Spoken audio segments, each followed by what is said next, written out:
Oh silakan. Disiapkan. Ada satu lagi yang mau kita bahas sebenarnya tentang Idul Adha di hari Jumat. Ini dulu. Baik.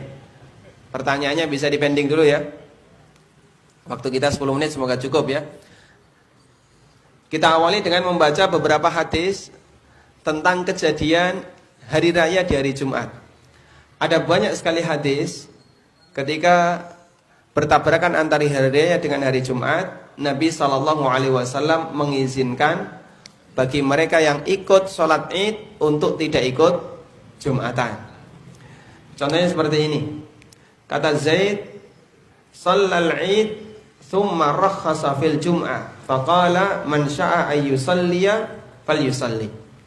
Nabi SAW melaksanakan sholat id dan beliau memberikan keringanan untuk Jumatan. Beliau mengatakan, siapa yang mau Jumatan silahkan, siapa yang tidak Jumatan silahkan.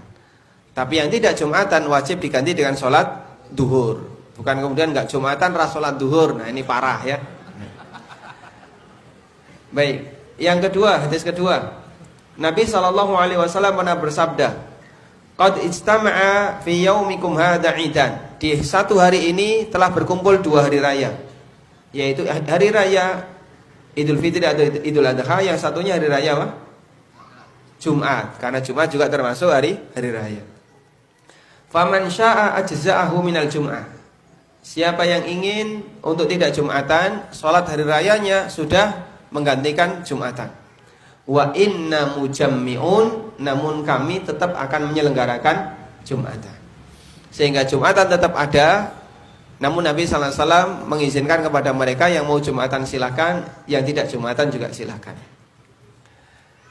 Yang ketiga, dari Ibnu Umar radhiyallahu anhu, beliau mengatakan ada dua hari raya yang berkumpul di zaman Nabi SAW. Lalu beliau ngimami salat, tsumma qala, lalu beliau mengatakan, "Man syaa'a ayyatiyal jum'ah falyatiha, wa man syaa'a yatakhallafa falyatakhallaf." Siapa yang mau Jumatan silahkan, yang enggak hadir Jumatan juga silahkan. Hadis berikutnya, ketika terjadi di zaman Utsman bin Affan. Setelah ngimami salat, Utsman kemudian berkhutbah, "Ya ayuhan nas, inna hadza yaumun qad ijtama'a lakum fihi idan." Wahai masyarakat, di hari ini ada dua hari raya yang berkumpul.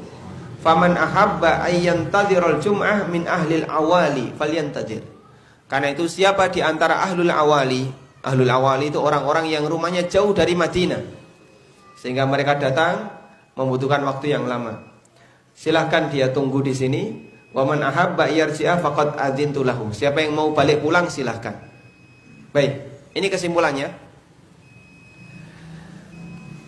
Orang yang telah menghadiri sholat id mendapatkan keringanan tidak Jumatan, namun dia wajib sholat duhur setelah masuk waktu duhur.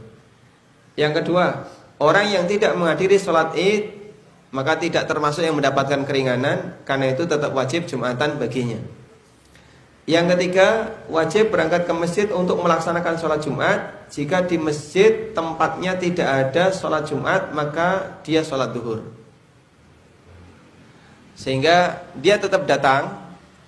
Kalau di sini tidak ada Jumatan, sholat duhur bagi mereka yang wajib Jumatan. Misal ya, pagi tadi saya tidak sholat id, berarti saya wajib Jumatan. Ketika saya datang ke masjid, kok ternyata nggak ada Jumatan, maka saya sholat duhur.